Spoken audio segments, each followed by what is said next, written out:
హరే కృష్ణ హరే కృష్ణ అందరికీ. సో ఈరోజు శ్రీమద్ భాగవతం క్లాస్కి అందరికీ కూడా ఇస్కాన్ శ్రీ శ్రీ రాధా గోవింద ఆలయం తరపున స్వాగతం సుస్వాగతం. హరే కృష్ణ. ఓం నమో భగవతే వాసుదేవాయ. ఓం నమో వాసుదేవాయ. దేవాయ. ఓం నమో భగవతే వాసుదేవాయ. ఓం నమో భగవతే వాసుదేవాయ. ఓం నమో భగవతే వాసుదేవాయ. ఓం నమో భగవతే వాసుదేవాయ. నారాయణం నమస్కృత్య నరం చైవ నరోత్తమం. నారాయణం నమస్కృత్య నరం చైవ నరోత్తమం. దేవీం సరస్వతిం వ్యాసం తతో జయముదీరయేత్. దేవీం సరస్వతిం వ్యాసం తతో జయముదీరయేత్. నష్టప్రాయేష్వభద్రేషు నిత్యం భాగవత సేవయా.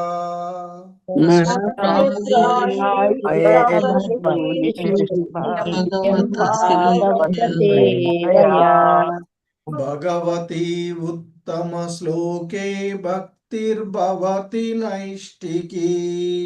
భగవతి ఉత్తమ శ్లోకే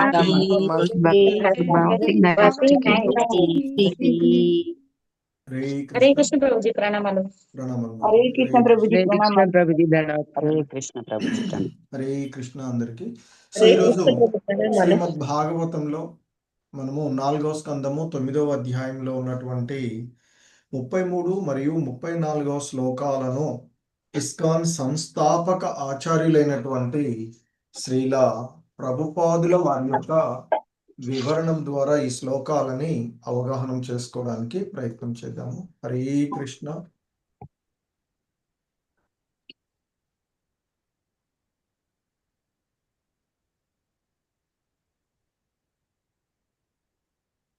సో శ్రీమద్ భాగవతము 4వ స్కందము 9వ అధ్యాయము, ఇందులో ఈరోజు 33 మరియు 34. 33వ శ్లోకాన్ని ఫస్ట్ చూద్దాము. హరే కృష్ణ.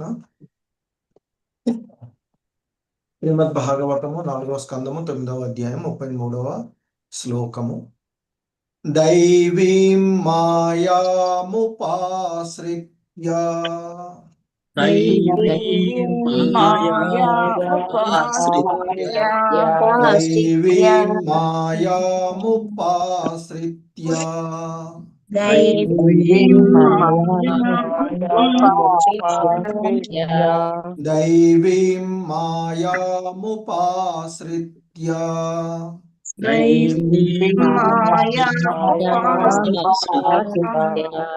ప్రసుప్త ఇవ భిన్న దృక్ ప్రసుప్త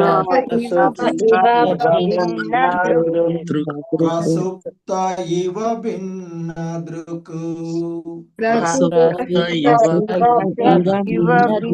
దృక్ ప్రసుప్త ఇవ భిన్న దృక్ తప్యే ద్వితీయేప్య సతి తప్యే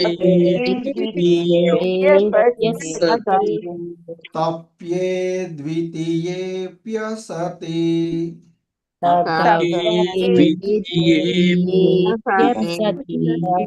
తప్యే ద్వితీయేప్య సతి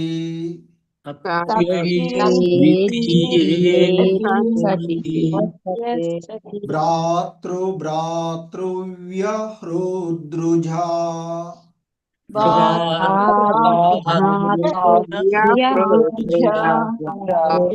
भ्रातृभ्रातृव्यहृद्रुजा भ्रातृभ्रातृव्यहृद्रुजा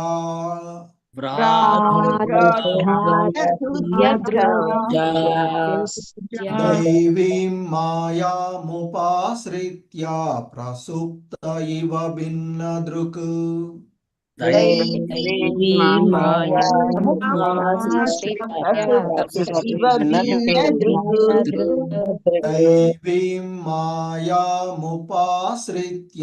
प्रसुप्त इव भिन्नदृक् तप्ये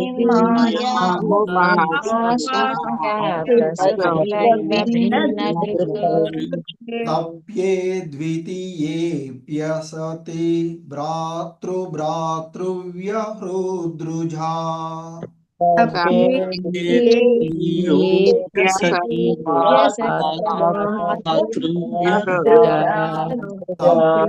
द्वितीयेऽप्यसति भ्रातृभ्रातृव्यहृद्रुजा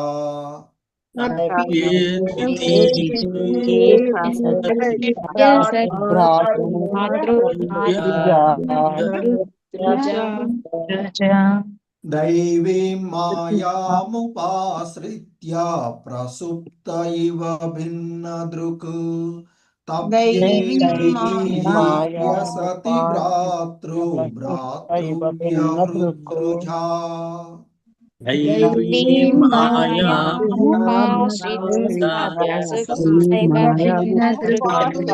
भ्रातृभ्रातृव्यहृद्रुजा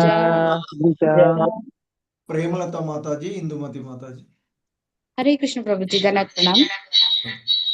दैवीं मायामुपाश्रित्य प्रसुप्त इव भिन्नदृक् तप्ये द्वितीयेऽप्यसति भ्रातृभ्रातृव्यहृद्रुजा। हरे कृष्ण प्रभु प्रणाम। दैवीं मायामुपाश्रित्य प्रसुप्त इव भिन्नदृक् तप्ये द्वितीयेऽप्यसति भ्रातृभ्रातृव्यहृद्रुजा। हरे कृष्ण। बाल सरस्वती माताजी, अरुणा माताजी। हरे कृष्ण प्रभु जी। दैवी माया श्रुत्या प्रसुप्ता भिन्नदृक् तभ्ये धीये प्रियस्ते भ्रातृभ्रातृव्यहृद्रुजा। हरे कृष्ण प्रभु जी, प्रणमाल। दैवीं मायामुपाश्रित्य प्रसुप्त इव भिन्नदृक् तप्ये द्वितीयेऽप्यसति भ्रातृव्यहृद्रुजा। हरे धन्यवाद। कृष्ण। भारती माताजी, रामनारायण चौधरी प्रभु। हरे कृष्ण। हरे कृष्ण प्रभु जी, प्रणामम्। दैवीं मायामुपाश्रित्य प्रसुप्त इव भिन्नदृक् तप्ये द्वितीयोऽप्यसति भ्रातृभ्रातृव्यहृद्रुजा। धन्यवाद। हरे कृष्ण प्रभु जी, दंडवत प्रणाम। दैवीं मायामुपाश्रित्य प्रसुप्त इव भिन्नदृक् तप्ये द्वितीयेऽप्यसति भ्रातृभ्रातृव्यहृद्रुजा। हरे कृष्ण प्रभु जी। हरे कृष्ण। श्रीलता माताजी, मंजुभाषिणी माताजी। हरे कृष्ण प्रभु जी, प्रणाम प्रभु जी। दैवी मायामुपाश्रित्य प्रसुप्ता इव भिन्नदृक् तप्ये द्वितीयेऽप्यसति भ्रातृभ्रातृव्यहृद्रुजा। हरे कृष्ण प्रभु जी, धन्यवादाలు प्रभु जी। हरे कृष्ण प्रभु जी, प्रणमालु। दैवीं मायामुपाश्रित्य प्रसुप्त इव भिन्नदृक् तप्ये द्वितीयेऽप्यसति भ्रातृभ्रातृव्यहृद्रुजा। हरे कृष्ण प्रभु जी, ధన్యవాదాలు। హరే కృష్ణ। సో ఈ శ్లోకంలో ఉన్నటువంటి పదాల యొక్క అర్థాలు, భావము, భాష్యం చూద్దాం ఫస్ట్. హరే కృష్ణ. దైవీం దైవీం భగవానుని యొక్క భగవానుని భగవానుని యొక్క మాయాం మాయా ఉపాశ్రిత్య ఆశ్రయించి ప్రసుప్తః నిద్రించునప్పుడు ఇవ వలే భిన్నదృక్ వేద దృష్టి కలిగి తప్యే తపించితిని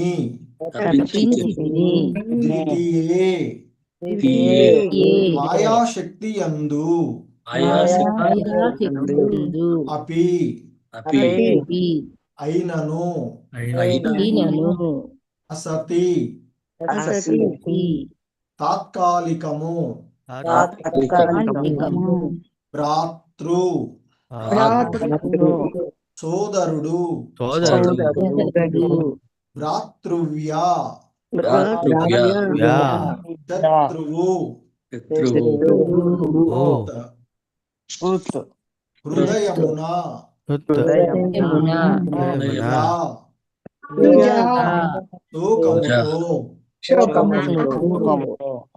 హరే కృష్ణ భావం. ధ్రువుడు ఇట్లు శోకించెను, నేను మాయావశుడునైతిని,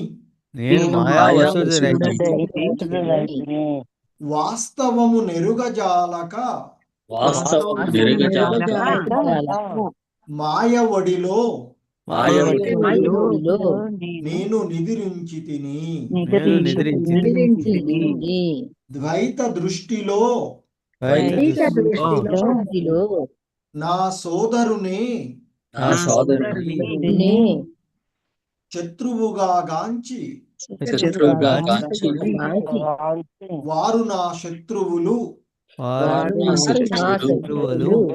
అని తలచుచు హృదయమున దుఃఖించితిని. హరే కృష్ణ. కోటేశ్వరి మాతాజీ చౌతరా భాష్యం.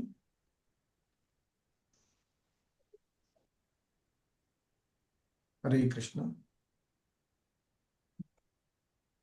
ఓకే, చంద్రావతి మాతాజీ. హరే కృష్ణ ప్రభుజీ. హరే కృష్ణ. భాష్యంపై శ్రీల ప్రభుపాద వారికి జై. భగవద్ అనుగ్రహంచే భక్తుడు జీవితమును గూర్చిన సరైన నిర్ణయమునకు వచ్చినప్పుడు నిజమైన జ్ఞానము అతనికి వెల్లడి కాగలదు. ఈ భౌతిక జగత్తునందు మనము శత్రుమిత్రులను తయారు చేసుకొనుట ఎనున్నది నిద్రయందు కలగనుట వంటిది. స్వప్నావస్థలోనున్న మనస్సు ద్వారా కలల యందు మనం ఎన్నింటినో సృష్టించుచుందుము. కానీ నిజమునకు అవన్నీయును తాత్కాలికములు, అసత్యములు. అదే రీతిగా భౌతిక జీవనమున బాహ్యమునకు మనము మేల్కాంచి ఉన్నను ఆత్మ పరమాత్మల నెరుగని కారణమున కేవలము ఊహాలోకములందు విహరించుచు పెక్కు శత్రుమిత్రులను తయారు చేసుకొందుము. భౌతిక జగమునందు లేక భౌతిక చైతన్యమున మంచి చెడులు రెండును సమానమేయని శ్రీల కృష్ణదాస కవిరాజ గోస్వామి పలికిలి. మంచి చెడుల మధ్య వ్యత్యాసము కేవలము ఊహాత్మకమే. నిజమేమనగా జీవులందరూ భగవత్ సంతానము లేదా అతని తటస్థ శక్తి ఫలములు. గుణ ప్రభావితములమైనందున మనము ఆధ్యాత్మిక స్ఫులింగముల నడుమ భేదమును గాంచుదుము. ఇది కూడా ఒక రకమైన స్వప్నమే. పండితులైన వారు విద్వాంసుని, బ్రాహ్మణుని, ఏనుగును, శునకమును, చండాలుని వాని ఎడ ఎట్టి భేదభావమును చూపలని భగవద్గీత యందు తెలుపబడినది. వారు దేహ దృష్టితో గాంచక జీవుని ఆత్మస్వరూపునిగా గాంతులు. దేహం పాంచభౌతికమైనదని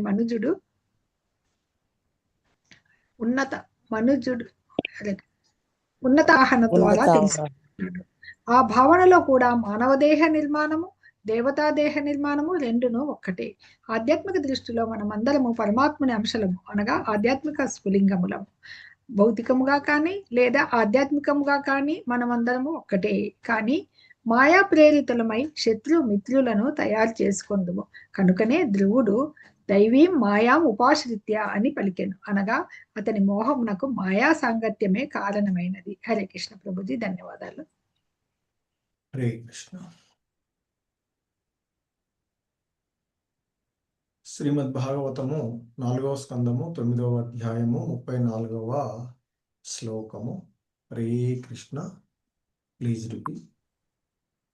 మయైతత్ప్రార్థితం వ్యర్థం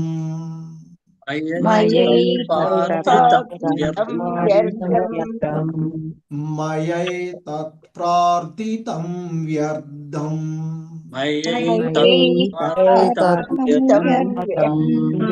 మయైతత్ప్రార్థితం వ్యర్థం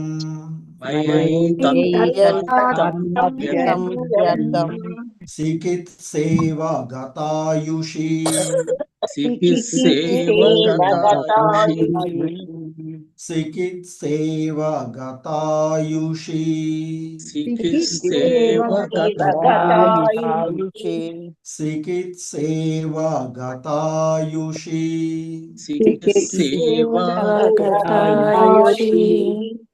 ప్రసాద్య జగదాత్మానం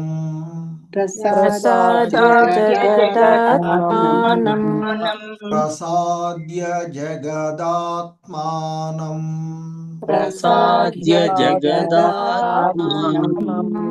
ప్రసాద్య జగదాత్మానం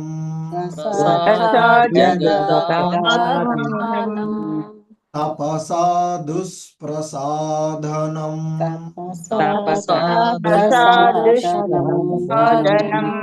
తపసా దుష్ప్రసాదనం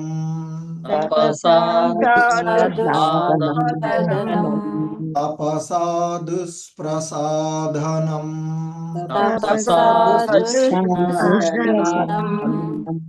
భవచిదమయా చేహం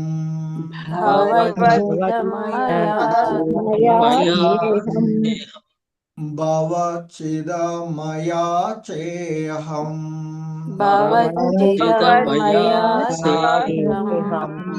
భవచిదం మయా చేహం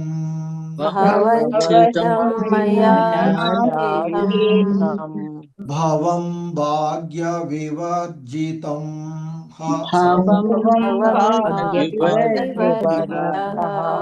భవం భాగ్య వివర్జిత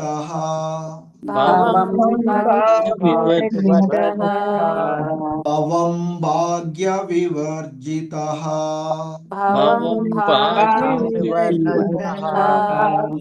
మయైతత్ ప్రార్థితం వ్యర్థం చికిత్సేవ గతాయుషి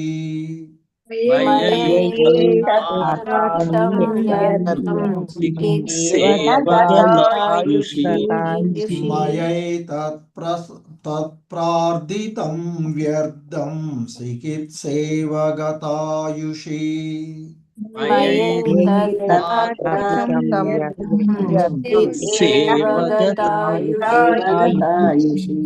ప్రసాద్య జగదాత్మానం తపసా దుష్ప్రసాదనం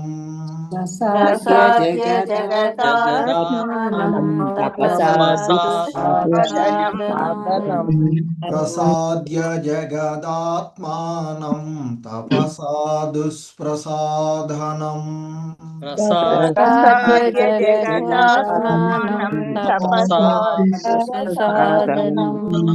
భవచిదమయా చేహం భవం భాగ్య వివర్జితః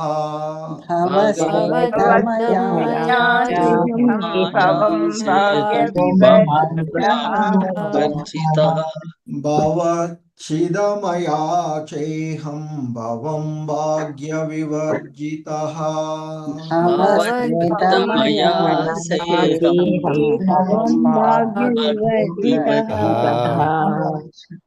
మయైతత్ ప్రార్థితం వ్యర్థం చికిత్సేవ గతాయుషి ప్రసాద్య జగదాత్మానం తపసా దుష్ప్రసాదనం భవచిదమయా చేహం భవం భాగ్య विवर्जितः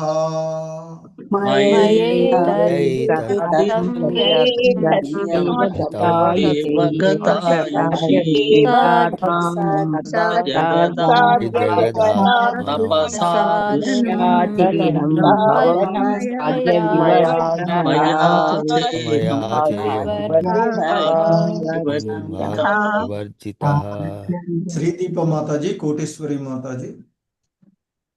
హరే కృష్ణ ప్రభుజీ ప్రణామాలు. మయైతత్రార్పితం వ్యర్థం చికిత్సేవగతాయుషీ ప్రసాద్య జగదాత్మానం తపసా దుష్ప్రసాదనం భవచ్చిదమయా చేహం భవం భాగ్య వివర్జితః. హరే కృష్ణ. హరే కృష్ణ. శ్రీనివాస సేవికా మాతాజీ, భాస్కరయ్య ప్రభు. హరే కృష్ణ ప్రభుజీ ప్రణామాలు. మయై తత్ప్రార్థితం వ్యర్థం చికిత్సేవ గతాయుషి ప్రసాద్య జగతాత్మనం తపసా దుష్ప్రసాదనం భవచ్చిదమయా చేహం భవం భాగ్య వివర్జితః. ధన్యవాదాలు ప్రభుజీ. హరే కృష్ణ ప్రభు.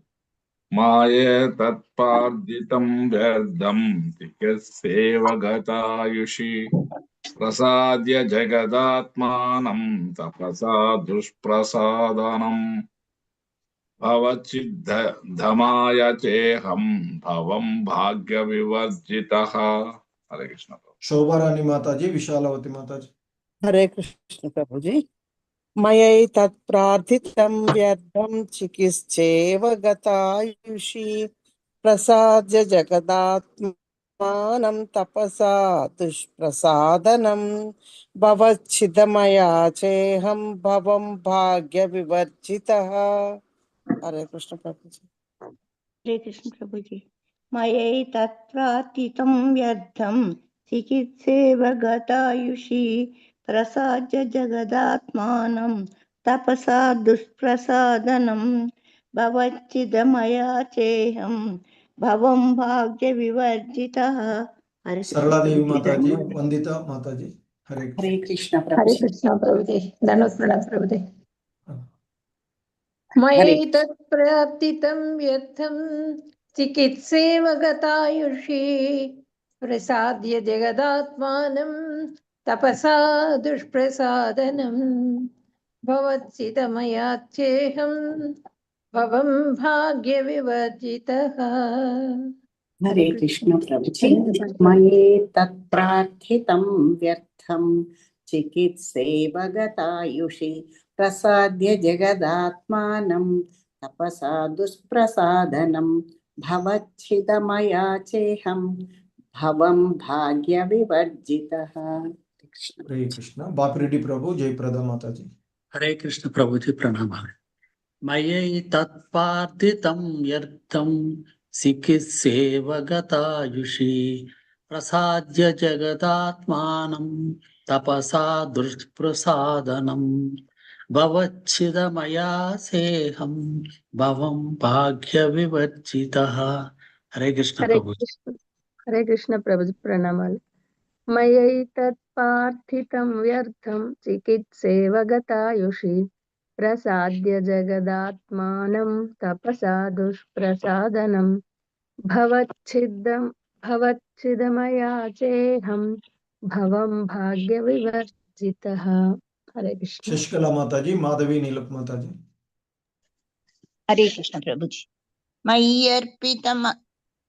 మయై తత్పార్జితం వ్యర్థం చికిత్సేవ గతాయుషి ప్రసాద్య జగతాత్మానం తపసా దుష్ప్రసాదనం భవచ్చిదమయా చేహం భవం భాగ్య వివర్జితః.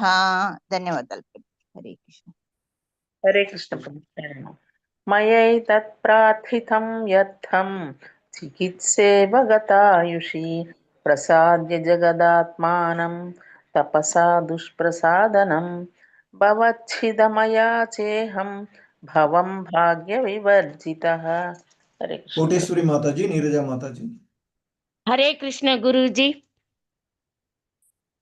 మయై తత్ తత్ప్రార్జితం వ్యర్థం చికిత్సేవా గతాయుషి ప్రసాద్య జగదాత్మానం తపసా దుష్ప్రసాదనం భవచ్చిదమయా చేహం భాగ్య వివర్జిత.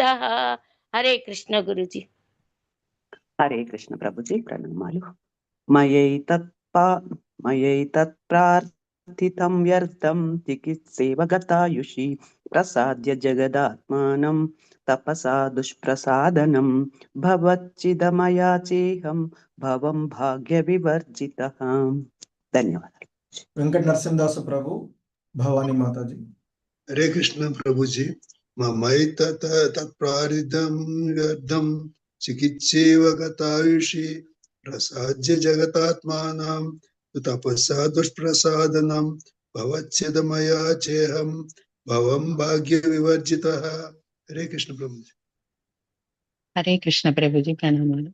మయేతత్ప్రార్థితం వ్యర్థం చికిత్సేవా గతాయుషి ప్రసాద్య జగదాత్మానం తపసా దుష్ప్రసాదనం భవచ్చిదమయా చేహం భవం భాగ్య వివర్జితః. హరే కృష్ణ. యామిని మాతాజీ, నాగరత్నం మాతాజీ. హరే కృష్ణ. మయేతత్పార్థితం వ్యర్థం చికిత్సేవ గతాయుషి ప్రసాద్య జగదాత్మానం తపసా దుష్ప్రసాదనం భవచిద్దమయా చేహం భవం భాగ్య వివర్జితః. హరే కృష్ణ ప్రభుజీ ప్రణామాలు ప్రభుజీ. మయ్యైతత్ప్రార్థితం వ్యర్థం చికిత్సేవ గతాయుషి ప్రసాద్య జగదాత్మానం తపసా దుష్ప్రసాదనం భవచ్చిదమయా చేహం భవం భాగ్య వివర్జిత. హరే కృష్ణ ప్రభుజీ ప్రణామాలు. హరే కృష్ణ. శ్రీరాములు రామకృష్ణ శాస్త్రి ప్రభు, నళిని మోహన్ మాతాజీ. హరే కృష్ణ ప్రభుజీ ప్రణామాలు. మయైతత్ప్రార్థితం వ్యర్థం చికిత్సేవ గతాయుషి ప్రసాద్య జగదాత్మానం తపసా దుష్ప్రసాదనం భవచ్చిదమయా చేహం భవం భాగ్య వివర్జిత. హరే కృష్ణ ప్రభుజీ. హరే కృష్ణ ప్రభుజీ ప్రణామాలు.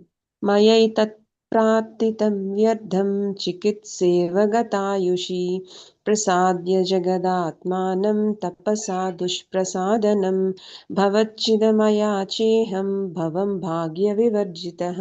హరే కృష్ణ ప్రభుజీ. సూర్యప్రకాశ్ రావు ప్రభుజీ. హరే కృష్ణ ప్రభుజీ ప్రణామాలు. మయేతత్ప్రార్థితం వ్యర్థం చికిత్సేవ గతాయుషి ప్రసాద్య జగతాత్మానం తపసా దుష్ప్రసాదనం భవచ్చిదమయా చేహం భవం భాగ్య వివర్జిత. హరే కృష్ణ ప్రభు. ధన్యవాదాలు. హరే కృష్ణ. ధన్యవాదాలు అందరికీ. సో శ్లోకంలో ఉన్నటువంటి పదాల యొక్క అర్థాలు. మయా మయా నాచే నాచే ఏతత్ ఈ ప్రార్థితం కోరబడినది వ్యర్థముగా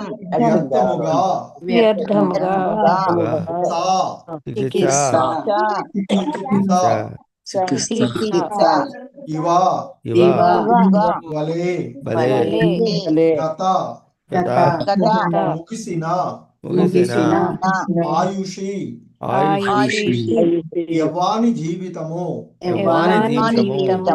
ప్రసాద్య సంతృప్తి పరచిన పిమ్మట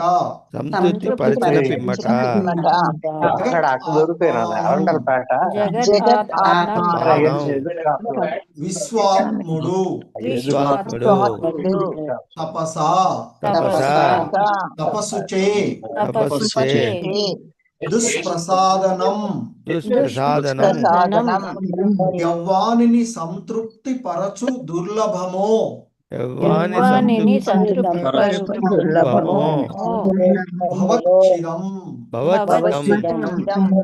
జన్మ మృత్యు పరంపరను ఖండింపగల దేవదేవుడు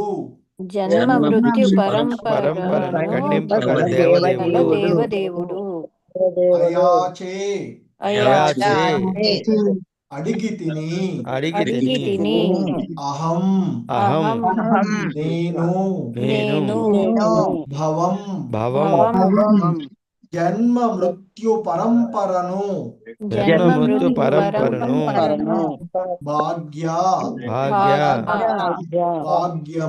భాగ్యము వివర్జితః వివర్జితః లేనివాడను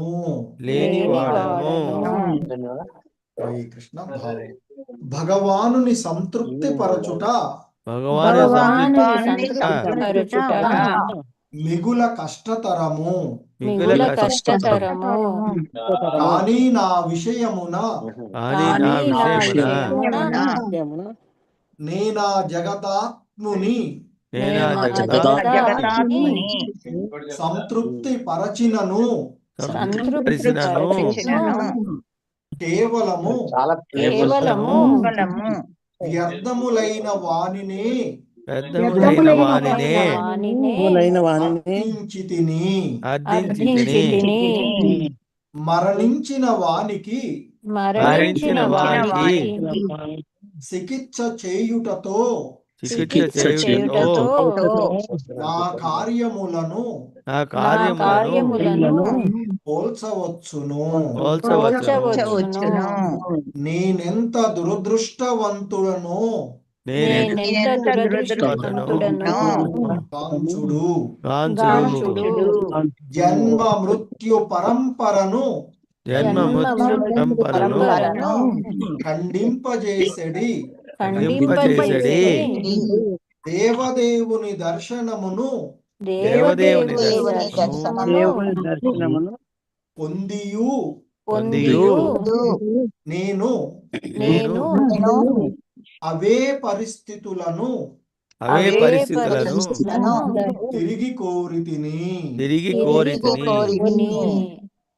కృష్ణ భాష్యము భక్తిలో నెలకొనిన వాడు తాను చేసేడి భక్తికి ఏదో భౌతిక లాభమును కోరుట కొన్ని మార్లు జరుగుచుండును. భక్తి యోగమును ఆ విధంగా నిర్వహింపరాదు. కానీ అజ్ఞాన వశమున భక్తుడట్లు కొన్ని మార్లు చేయు అవకాశము కలదు. కానీ ఈ విషయమున తన స్వభావమునకు ధ్రువుడు పశ్చాత్తాపపడుచున్నాడు. హరే కృష్ణ. జగద్గురు శ్రీల ప్రభుపాద్ కీ జై. సో ఇవి ఈరోజు ఈ శ్లోకమునకు శ్రీల ప్రభుపాదుల వారి యొక్క వివరణము ఇవ్వబడినటువంటిది. హరే కృష్ణ. ఓం జ్ఞాన తిమిరాంధస్య జ్ఞానాంజనశలాకయా చక్షుర్మిలితం యేన తస్మై శ్రీ గురవే నమః. శ్రీ చైతన్య మనోభీష్టం స్థాపితం యేన భూతలే స్వయం రూపః కదా మహ్యం దదాతి స్వపదాంతికం. వందేహం శ్రీగురు శ్రీయుతపదకమలం శ్రీగురూన్ వైష్ణవాంశ. శ్రీరూపం సాగ్రజాతం సహగణ రఘునాథాన్వితం తం సజీవం సాద్వైతం సావధూతం పరిజన సహితం కృష్ణ చైతన్యదేవం శ్రీ రాధా కృష్ణ పాదాన్ సహగణ లలితా శ్రీ విశాఖాన్వితాంశ. నమా ఓం విష్ణుపాదాయ కృష్ణ ప్రేష్టాయ భూతలే శ్రీమతే భక్తి వేదాంత స్వామినితి నామిని. నమస్తే సారస్వతే దేవే గౌరవాణి ప్రచారిణి నిర్విశేష శూన్యవాది పాశ్చాత్యదేశ తారిణి. జయ శ్రీ కృష్ణ చైతన్య ప్రభు నిత్యానంద శ్రీ అద్వైత గదాధర శ్రీవాసాది గౌర భక్త వృంద.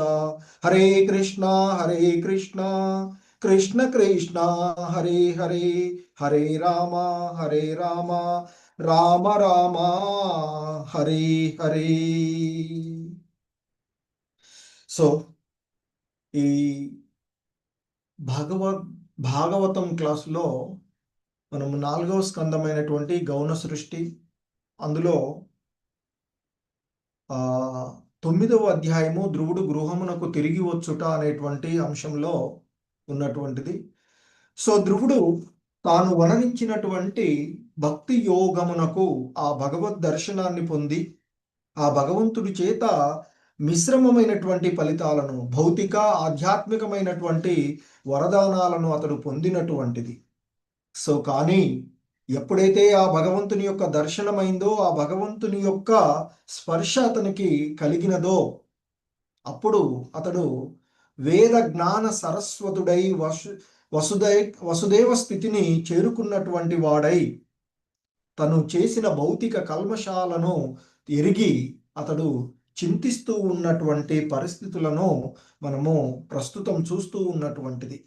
ఆ క్రమంలోనే ధ్రువుడు తన యొక్క పరిస్థితికి, అంటే తాను ఎంతో ఉన్నతమైనటువంటి పొందడానికి సాధ్యం కానటువంటి, సాధారణ జనులకు సాధ్యం కానటువంటి ఆ భగవంతుని యొక్క దర్శనాన్ని అతడు పొంది కూడా ఇక చివరకు భౌతికమైనటువంటి తన యొక్క ఉద్దేశము భౌతికంగా ఉన్నటువంటి కారణంగా అతడు పతనం చెంది ఉన్నటువంటి స్థితి.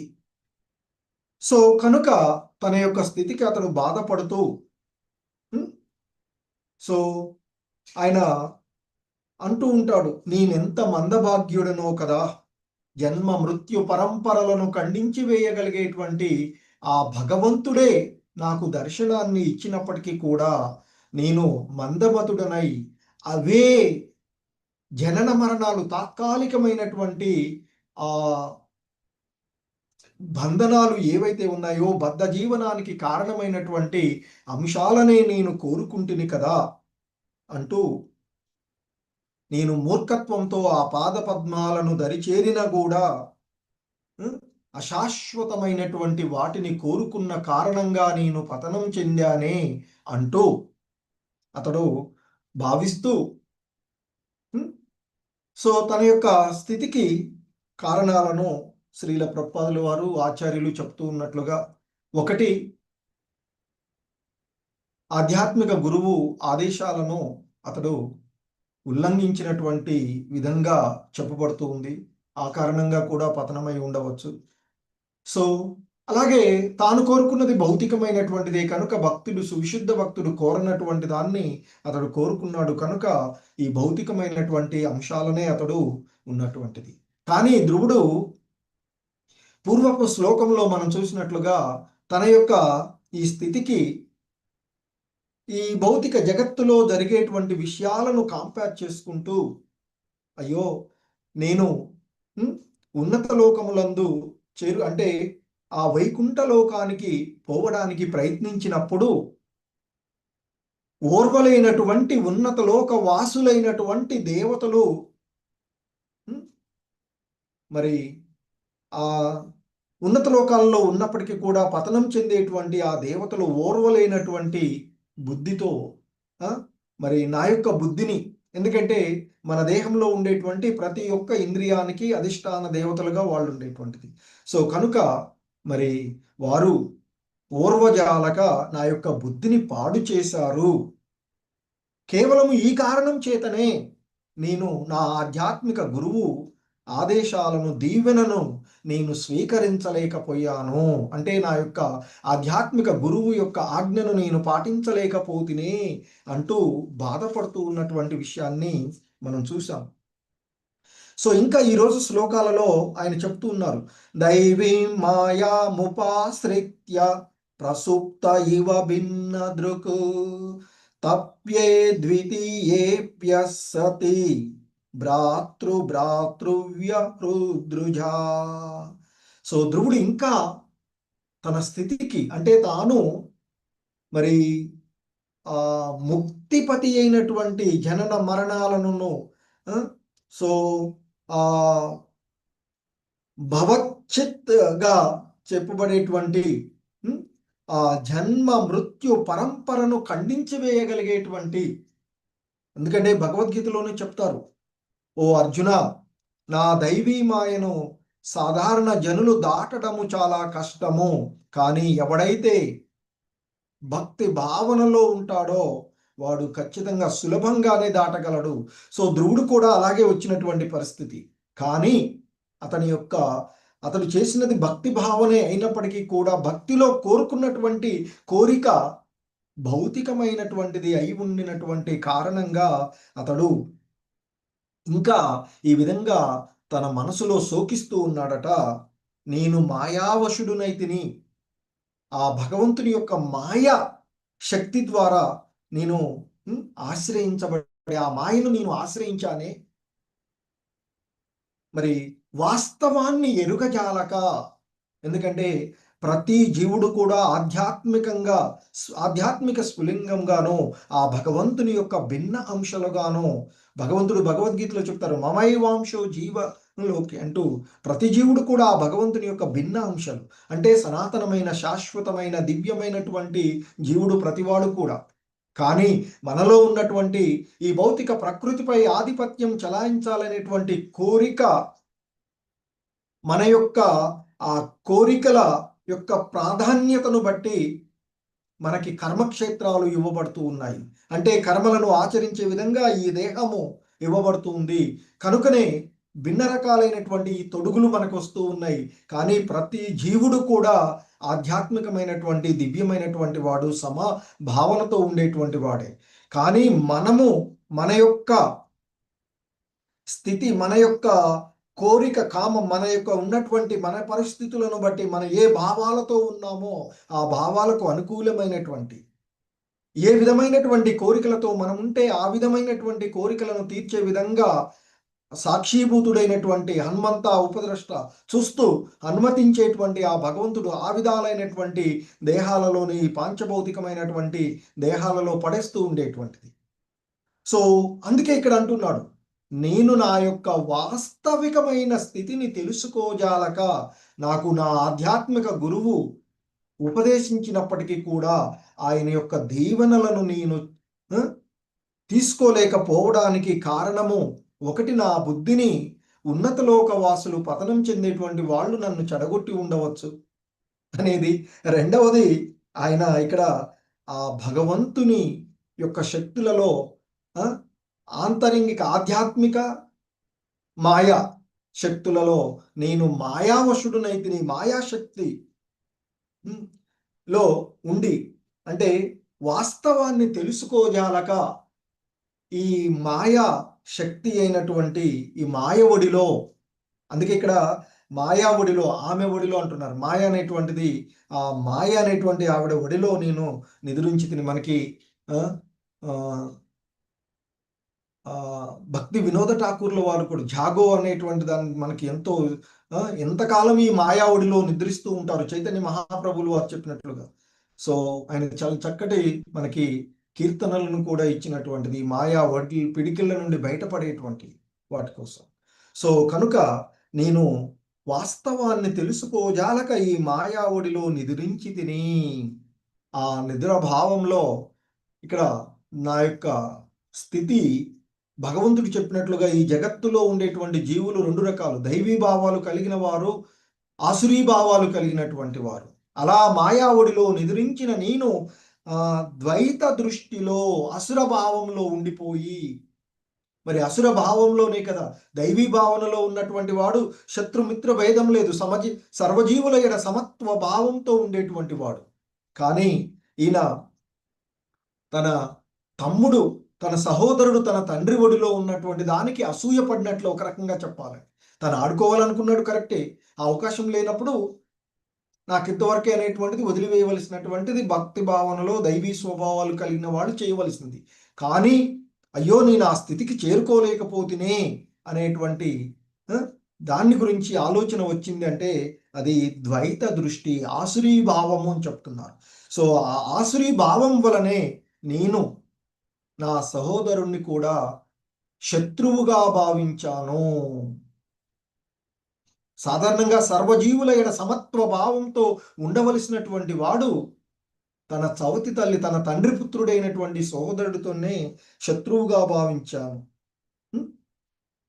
అందరిను అలా శత్రువులుగా భావించి హృదయమునందు నేను దుఃఖించి తిని కదా. ఎందుకంటే భక్తి భావనలో ఉన్నటువంటి వాడు, దైవీ భావనలో ఉన్నటువంటి వాడు సుఖదుఖాల యందు సమత్వ భావంతో ఉండవలసినటువంటి దానికి భిన్నంగా అతడు తనకు ఆ అవకాశం రాలేదు అని దుఃఖించినటువంటి వాడు. అలా దుఃఖించడం అనేది సో ఇక్కడ చెప్తున్నారు ఇదంతా కూడా మాయాగా చెప్పబడుతుంది. ఎందుకంటే ఈ భావనలన్నీ కూడా మాయా అంటే వాస్తవము కానటువంటిది. అంటే ఈ భౌతిక జగత్తే మాయగా చెప్పబడుతున్నటువంటి ఈ భౌతిక జగత్తులో మనం ఉండేటువంటిదంతా కూడా నిద్రాస్థితిలో మనము అనుభవించేది. ఎలాగైతే నిద్రలో ఎన్నెన్నో అనుకుంటాం, అవన్నీ కూడా వాస్తవం కాదు. ఈ భౌతిక జగత్తులో మనము పొందాలి అనుకునేటువంటిది ఏది కూడా మనతో ఉండేటువంటి శాశ్వతం కాదు. ఎలాగైతే నిద్ర మేల్కొనగానే ఆ కన్న కలలన్నీ కూడా ఎటైతే పోతూ ఉంటాయో అదే మాదిరిగా ఈ భౌతిక జగత్తులో మనం ఉండేటువంటిదన్నీ కూడా అలాంటివే అని చెప్తూ ఉన్నారు. ఇవన్నీ కూడా మనము ఆత్మ పరమాత్మల యొక్క భావాన్ని అంటే జ్ఞాన విజ్ఞానాలని పొందని కారణంగానే ఇవన్నీ జరుగుతూ ఉన్నాయి అనేటువంటి చెప్తున్నారు. ఆ ఊహా లోకాలలో ఉండే మనము శత్రువుడు, వీడు నా శత్రువు, వీడు నా మిత్రువు అనేటువంటి భావనలతో మనం ఉండిపోతున్నాము అంటూ చెప్తూ ఉన్నారు. సో ఈ మంచైనా చెడైనా అనేటువంటిది ఈ భౌతిక జగత్తులో ఉండేటువంటి, ఎందుకంటే ఆధ్యాత్మిక జగత్తులో ఉండేది ఒకటే శుద్ధ సత్వస్థితి, ప్రతిదీ కూడా భగవత్ సంబంధంలో ఉండేది. కానీ ఈ భౌతిక జగత్తులోనే ద్వంద్వత్వాలు ఉండేటువంటివి. సో కనుకనే మనకి శ్రీల కృష్ణదాస కవిరాజ గోస్వాముల వారు పలికినటువంటి మంచి చెడుల మధ్య మనం చెప్పుకునేటువంటి వ్యత్యాసం, ఏది మంచి ఏది చెడు అనేటువంటిది ఏదైతే ఈ భౌతిక జగత్తులో మనం చెప్పుకుంటున్నామో అది కేవలము ఊహాత్మకమే. మరి వాస్తవము ఏమిటంటే ప్రతి జీవుడు కూడా, జీవులందరూ కూడా భగవంతుని యొక్క సంతానం. అహం బీజ ప్రదాత అంటూ చెప్తారు భగవద్గీతలో. ఈ ప్రకృతిలో బీజాన్ని ఉంచేటువంటి, ఆది బీజాన్ని ఉంచినటువంటి వాడను నేనే అంటూ చెప్పినటువంటిది.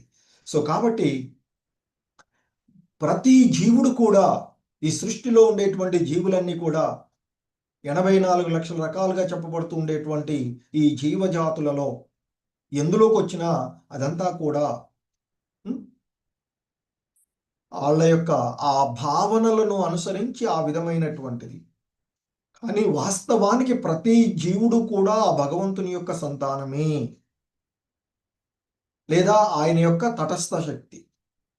ఎందుకంటే బాహ్య శక్తి, ఆంతరంగిక శక్తి, తటస్థ శక్తిగా చెప్తారు. ఈ తటస్థ శక్తులు అనేటువంటివి ఇటు మాయతోనూ లేదా ఆధ్యాత్మికం వైపు ఉండాలి తప్ప తనకంటూ ఏది ఉండదు. తటస్థులు అంటారు. అంటే ఏదైనా నిర్ణయం లేనటువంటిది కదా, ఎటువైపు ఉంది. ఆ తటస్థులు అనేటువంటి వాళ్ళు వెళ్తే బాహ్య అంటే మాయావుడిలోనన్నా నిద్రిస్తూ ఉంటాము, లేదా ఆధ్యాత్మికం వైపుకు పోవాలి. సో మరి వాస్తవానికి ఏంటి? ఆధ్యాత్మికమైనటువంటి మన యొక్క నిజమైనటువంటి స్థానం, పరమ లక్ష్యం ఏంటి? ఆధ్యాత్మికమైనటువంటి ఉన్నతిని పొందడము. సో గుణాత్మకంగా ప్రతి జీవుడు భగవంతుని యొక్క అంశగా, ఆ భగవంతుని యొక్క ఆధ్యాత్మిక స్ఫులింగాలుగా ఉన్నటువంటిది కనుక మరి యథార్థాన్ని తెలుసుకున్నటువంటి వాడు.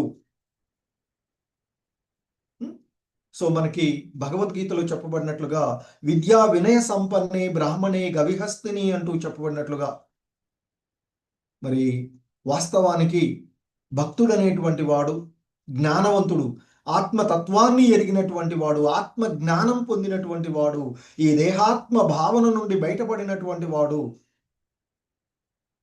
మరి సో పండితులైనటువంటి వారుగా విద్వాంసులు, ఆ విద్వాంసుని ఎడగాని, బ్రాహ్మణుని ఎడగాని, ఏనుగు ఎడగాని, సునకము ఎడగాని, చండాలుని ఎడగాని సమంగానే చూస్తాడు. అన్ని జీవులలోనూ ఆ భగవంతుని యొక్క అంశగా ఆత్మతత్వాన్ని తెలుసుకోగలుగుతూ ఉంటుంటారు. అదే మనకి భగవద్గీతలో చెప్పబడినటువంటిది. సో ఎవడు కూడా ఈ దేహాత్మమైనటువంటి భావనతో చూడడు. అంటే మరి వాస్తవానికి చూస్తే ఆ విద్వాంసుడు, బ్రాహ్మణుడు, చండాలుడు భిన్నంగా కనిపించేటువంటిది. చండాలుడు అనేటువంటి వాడు శుచి శుభ్రత్వాలు కూడా సరిగా ఉండవు. కారణం అతని యొక్క పరిస్థితి అది. అలాగే ఏనుగుని, అలాగే సునకాన్ని లేదా గోవును చూసినట్లయితే అవి కూడా భిన్నంగా కనిపించవచ్చు.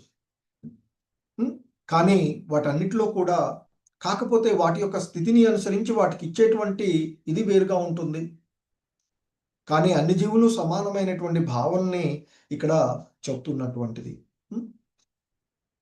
సో ఎందుకంటే జీవులన్నీ కూడా ఈ దేహం ప్రతి జీవుడికి ఇవ్వబడినటువంటి ఈ దేహాలన్నీ కూడా పాంచభౌతికమైనటువంటివి.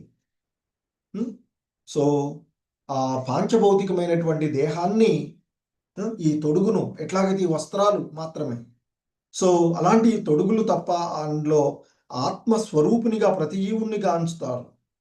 మరి ఆధ్యాత్మిక దృష్టిలో చూసినప్పుడు ఈ జీవులందరూ కూడా పరమాత్ముని యొక్క అంశలే. సో కాబట్టి వాస్తవానికి భౌతికంగా కానీ ఆధ్యాత్మికంగా కానీ జీవులందరూ కూడా ఒకటే. కానీ ఎప్పుడైతే మాయ చేత ప్రేరితమవుతూ ఉంటామో అప్పుడు మనం వీటిని భిన్న భావాలతో, భిన్న దృష్టితో చూస్తాము, శత్రుమిత్రత్వ భావాలతో చూస్తూ ఉంటాము. సో ఇక్కడ అందుకనే ధ్రువుడు దైవీం మాయా ఉపాశ్రిత్య అని పలికినటువంటి మొదటి దాంట్లో చెప్తున్నాను. భగవానుని యొక్క మాయా శక్తిని ఆశ్రయించి, అంటే వాస్తవాన్ని, మాయ అంటే వాస్తవము కానటువంటిది, మిథ్య, నిజము కానటువంటిది. సో మరి అలా నిజం కానటువంటి దానిని నేను ఆశ్రయించి, మరి ఏంటి నిజం కానటువంటిది? ఈ శత్రుమిత్రత్వాలు కానీ, ఈ భౌతిక జగత్తులో భోగించాలి అనేటువంటి భావనలు, ఇవన్నీ కూడా ఒక ఇంతకుముందు చెప్పినట్లుగా కలలు వంటివి. సో స్వప్నంలో మనం పొందేటువంటి స్థితులు వంటివి అని చెప్తూ ఉన్నారు.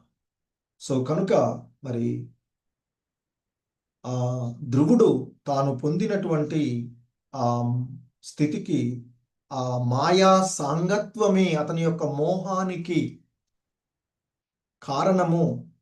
మాయా సాంగత్వమే. అందుకే దైవీం మాయా ఉపాశ్రిత్య అంటూ చెప్పి ఇంకా ఆయన అంటూ ఉంటాడు బాధపడుతున్నటువంటి భగవంతుడిని. ఇంతకుముందు కూడా వచ్చింది ఆల్రెడీ. భగవంతుని సంతృప్తి పరచడం అనేటువంటి చాలా కష్టతరము. ఎందుకంటే ఆయన అంటున్నాడు, మయై తత్ప్రార్థితం వ్యర్థం చికిత్సేవ గతాయుషి ప్రసాద్య జగదాత్మానం తపసా దుష్ప్రసాదనం భవచ్చిదమయా చేహం భవం భాగ్య వివర్జితం. సో అంటూ ఇంకా చెప్తున్నాడు ఆయన, మరి భగవానుని, ఆ దేవదేవుడైనటువంటి శ్రీహరిని, శ్రీకృష్ణ భగవానుల వారిని సంతృప్తి పరచడము చాలా కష్టము. కానీ నేను నా విషయంలో ఆ భగవంతుని సంతృప్తపరచగలిగినాను కూడా. అలా సంతృప్తి పరిచి కూడా నేను ఆయనను కోరుకుంది ఏంటి? వ్యర్థములైనటువంటిది, పనికిరానటువంటి, తాత్కాలికమైనటువంటి ఈ రాజ్య సంపదలను నేను భోగాలను కోరుకున్నానే. అంటే ఆయన అంతకుముందు ఈ భౌతిక జగత్తులో మనం అనుభవించేటువంటి సుఖాలను ప్రహ్లాద మహారు నమిలిన పిప్పినే మళ్ళా బబుల్ గమ్ము ఏదో నవ్వుతాం కదా, ఫస్ట్లో నవ్వితే కొంచెం బబుల్ గమ్ము వేసుకొని చూస్తే తెలుస్తూ ఉంటుంది, తిని ఉంటారు అందరు రుచులు. సో మొదట్లో కొంచెం అంతా బాగానే అనిపిస్తూ ఉంటుంది. ఆ నవ్వుతే కొంచెం తర్వాత ఏం మిగులుతుంది? దాంట్లో ఫ్లేవర్ ఏముండదు, ఇక ఉట్టి పిప్పినే నవ్వులుతూ ఉంటాం. సో ఆయన అదే చెప్తున్నారు, ఈ జన్మ మృత్యువులలో నిరంతరము మనం ఇలా వచ్చి ఇక్కడ భోగించాలి అనేటువంటి భావనలన్నీ కూడా నమిలిన పిప్పినే మరలా నమలడమే అని చెప్పారు. కానీ ఇక్కడ ధ్రువుడు ఈ జనన మరణ చక్రాల్లో మళ్ళీ వచ్చిపోవడాన్ని ఆయన ఎలా చెప్తున్నారంటే, ఒక జీవం ఉన్నటువంటి దానికి చికిత్స చేస్తే ఉపయోగం ఉంటుంది, కానీ మరణించినటువంటి దేహానికి చికిత్స చేస్తే ఏముంటుంది? దానివల్ల ఏమొచ్చేటువంటి రెస్పాన్స్ ఏమీ ఉండదు.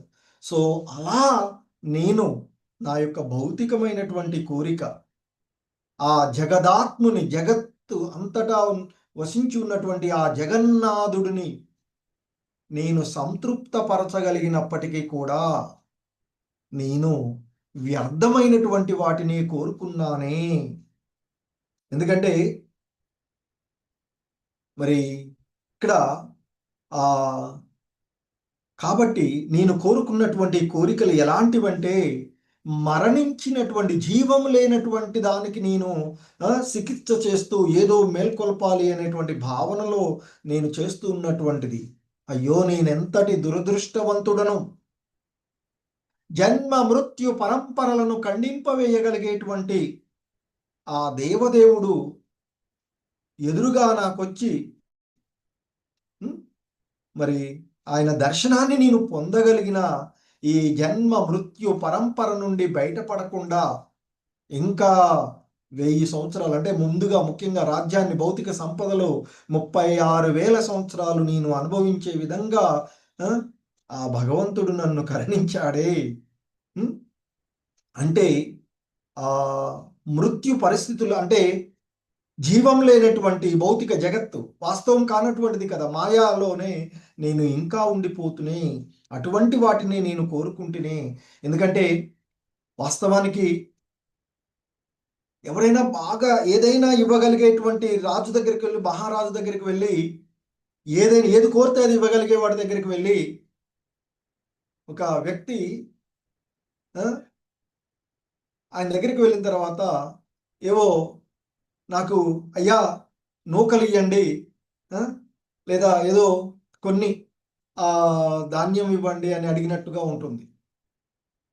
సో మరి ఎంతైనా ఇవ్వగలిగేటువంటి జన్మ మృత్యు పరంపరల నుండి ఈ భవబంధనాలను ఖండించి వేయగలిగే భవచ్ఛేదుడైనటువంటి ఆ శ్రీహరి దర్శనం పొందినా కూడా నేను మరలా ఈ తాత్కాలికమైనటువంటి కోరిక కోసమే నేను ఆయన్ని ఆశ్రయించి తిని, అయినా ఆ భగవంతుడు ఎంతో కరుణామయుడు కనుక ఆయనకి తర్వాత ఇచ్చాడు అది విషయం.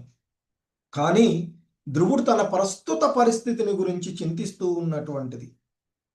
సో కనుకనే శ్రీల ప్రభుపాదులు వారు చెప్తారు, భక్తిలో నెలకొనేటువంటి వాడు తాను చేసేటువంటి భక్తికి ఏదో భౌతికమైనటువంటి లాభాలను కోరుకోకూడదు. అలా కొన్నిసార్లు చేసుకోవడం జరుగుతూ ఉంటుంది. సో అలాంటి అజ్ఞాన వశమున కొన్నిసార్లు అలాంటి అవకాశం ఉంటుంది. సో అలాంటి పరిస్థితే ఇక్కడ ధ్రువుడికి కలిగినది. కనుకనే ధ్రువుడు ఆ విధంగా చింతిస్తూ ఉన్నాడు అంటూ చెప్తూ ఉన్నటువంటి అంశము. హరే కృష్ణ. జగద్గురు శ్రీల ప్రభుపాదకి జై.